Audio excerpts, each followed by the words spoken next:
fai o señor Feijóo e o que fai esa troika de Guindos e o señor Rajoy é recortar, meter a tesoira unha vez máis neses grandes profesionais, nesas funcionarios e funcionarias públicas da Axencia Tributaria que queren loitar e facer ben o seu traballo, pero que no día de hoxe, no anteproxecto dos orzamentos do Estado, volven a recortar nun 7%.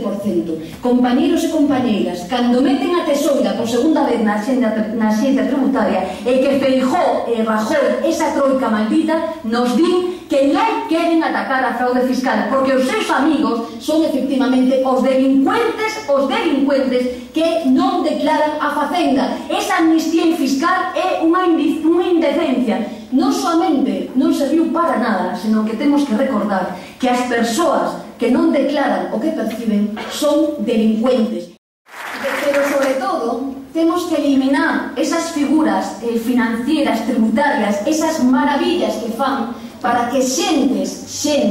empresas importantísimas como Inditex e outras neste país que nos oprimen, efectivamente, deixen de tributar a 1%. É unha indecencia que Amancio Ortega tribute a 1% e calquera dos que estades aquí nas vosas rendas salariais esteades efectivamente no 24, no 25%.